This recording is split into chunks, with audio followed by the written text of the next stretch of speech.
បាទសួស្តីនេះយើងអញ្ចឹងថ្ងៃនេះខ្ញុំមានវីដេអូមួយទៀតពាក់ព័ន្ធទៅនឹងការ backup ជាមួយនឹងfile ម្ដងណា file ឬក៏ folder ម្ដងបាទអញ្ចឹងឧទាហរណ៍ខ្ញុំមានfolder មួយនៅក្នុង drive E របស់ខ្ញុំគឺខ្ញុំមាន folder 2 document ហើយនិង video ណាបាទអញ្ចឹងនៅក្នុង document ខ្ញុំមានឯកសារប៉ុណ្ណេះបាទហើយនៅក្នុង video ខ្ញុំមាន video មួយប៉ុណ្ណេះខ្ញុំចាប់ទុកថា folder 2នេះគឺសំខាន់សម្រាប់ខ្ញុំដែលមិនអាចបាត់បង់បានអញ្ចឹងខ្ញុំត្រូវមានវិធី backup ដើម្បីកុំឲ្យពេលមានបញ្ហាគឺខ្ញុំបាត់ឯកសាររបស់ខ្ញុំណាអញ្ចឹង backup គឺយើងមានពីររបៀបយើងអាច backup ដាក់នៅក្នុងម៉ាស៊ីនយើង local ហ្នឹងក៏បានឬក៏យើងអាច backup វាទៅ cloud ទៅ Google Cloud ទៅអីក៏បានឬក៏យើងអាច backup ទៅលើម៉ាស៊ីន server យើងផ្សេងក៏បានដែរអញ្ចឹងខ្ញុំបង្ហាញទី1ពាក់ព័ន្ធទៅនឹង local សិនណាអញ្ចឹងយើងចូលមកកន្លែង backup មកហើយយើង click លើ file backup ដើម្បីយើង backup folder របស់យើងហើយខ្ញុំមានអានេះខ្ញុំ local អញ្ចឹងខ្ញុំ backup ដាក់នៅក្នុង drive មួយនេះ drive S ដែលមានឈ្មោះថាខ្ញុំ rename វាដាក់ថា backup ណាអត់មានអីទេអញ្ចឹង drive នេះគឺមានប៉ុណ្ណេះហើយ drive នេះសម្រាប់ខ្ញុំទុកឯកសារ backup ណាអញ្ចឹងដើម្បី backup folder ហ្នឹងគឺយើងទី1យើង select ណាខ្ញុំមាន network ខ្ញុំមានអីអញ្ចឹងខ្ញុំ select local path ខ្ញុំ select យក drive S នេះមកណាបាទ select លើ drive S បើយើងមាន drive ផ្សេងយើង select តាមហ្នឹងទៅ drive S តោះមកខ្ញុំ add folder ចូល folder ដែលខ្ញុំចង់ backup ណាខ្ញុំ click លើ PC ហើយខ្ញុំទៅរក folder ហ្នឹងខ្ញុំដឹងថាវានៅក្នុង drive E document add បានម្ដងមួយណាយើងអាច select ពីរបាននេះចូលមួយអញ្ចឹងណា drive E document ហើយខ្ញុំត្រូវការ add video មួយទៀតបាទ video folder មួយទៀតបាទអញ្ចឹងខ្ញុំបានពីរហើយអញ្ចឹងខ្ញុំមានdocument និង video និង backup ចូលមក drive S បាទអូខេអញ្ចឹង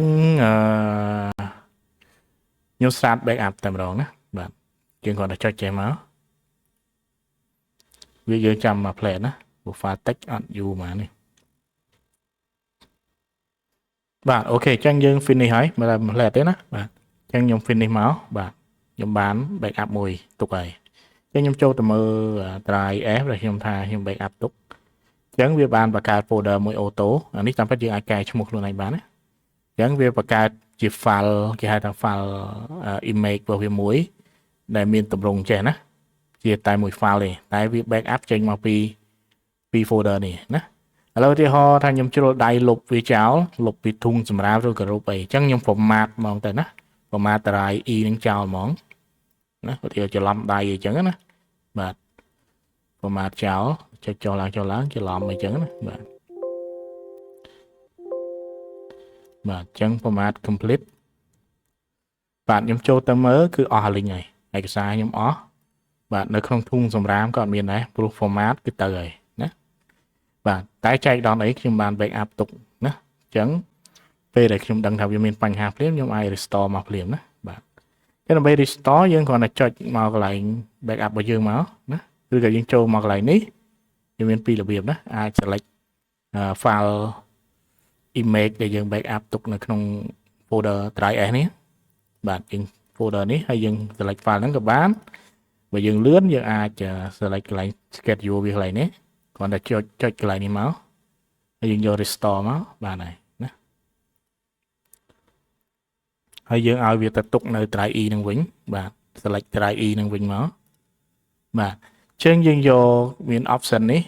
បើយើងអត់ចង់ទុកនៅ drive E នឹងទេព្រោះ drive E ហ្នឹងមាន folder ដូចគ្នាឈ្មោះដូចគ្នាហើយយើងមាន save file ខ្លះអញ្ចឹងបើយើងទុកទៅវាអាចជន់ replace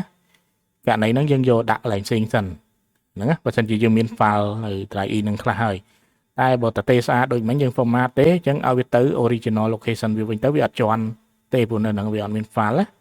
បើនៅ folder drive E ហ្នឹងវាមាន file អីខ្លះឈ្មោះដូចគ្នាអញ្ចឹងតែយើង restore មកវាអាច replace ជន់គ្នាអញ្ចឹងខូច file របស់យើងណាអញ្ចឹងករណីនេះគឺខ្ញុំយក original location start restore finish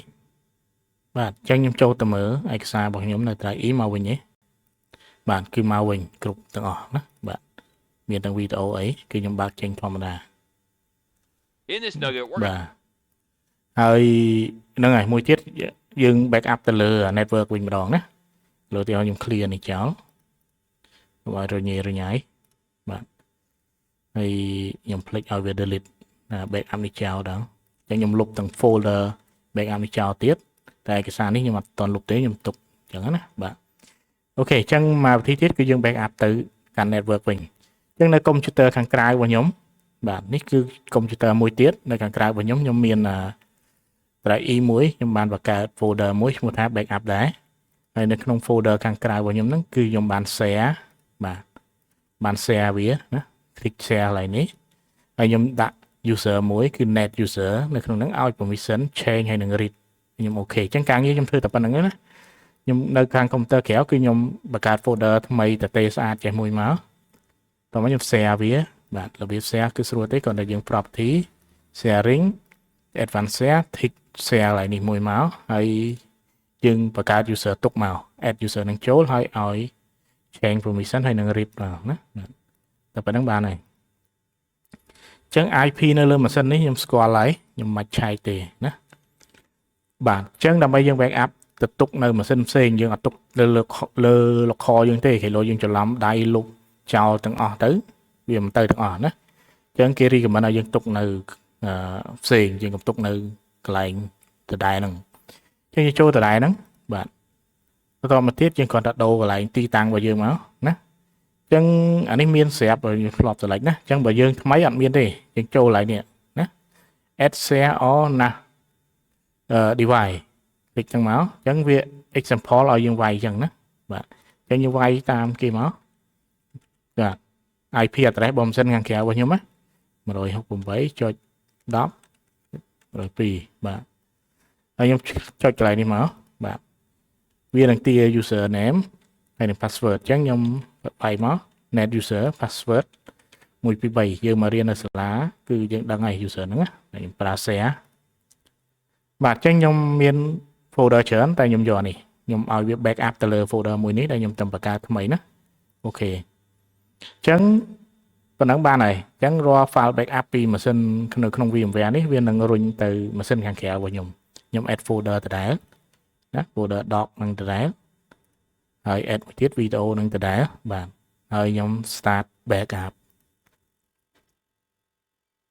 បាទអូខេអញ្ចឹង backup យើងរួចរាល់ហើយបាទអញ្ចឹងខ្ញុំទៅ check ម៉ាស៊ីនខាងក្រៅរបស់ខ្ញុំមើល folder របស់ខ្ញុំ backup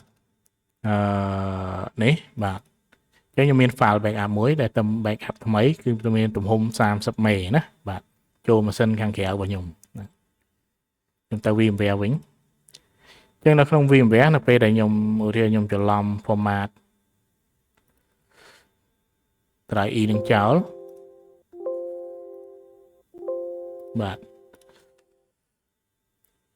អញ្ចឹងបើសិនជាឧទាហរណ៍យើងច្រឡំ format ទាំងអា drive នេះមួយទៀតអញ្ចឹងវាមិនទៅទាំងអស់ local ណាយើងអាចពួកយើងប្រើទៅវាអាចច្រឡំដៃឬក៏អ្នកណាប្រើរបស់យើងច្រឡំដៃអញ្ចឹងណាអញ្ចឹងទៅទាំងអស់ចឹងអានេះបើយើងលុបពីក្នុងនឹងទាំងអស់ក៏អត់ភ័យដែរព្រោះ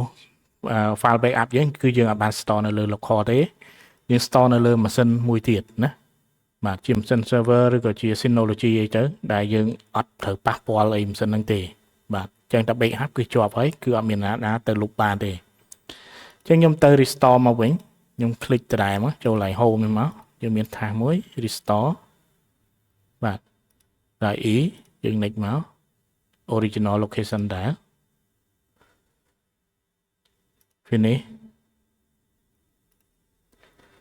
បាទខ្ញុំចូលទៅមើលគឺមកវិញបាទឯកសាររបស់ខ្ញុំគឺមកវិញហើយណាបាទដោយសារតែខ្ញុំមាន backup ចូលទៅ network នៅម៉ាស៊ីនខាងក្រៅបាទអូខេចឹងវីដេអូសម្រាប់នៃការ backup ខ្ញុំសូមបញ្ចប់ប៉ុណ្ណេះបាទខ្លីតិចបាទអរគុណច្រើនជម្រាបលា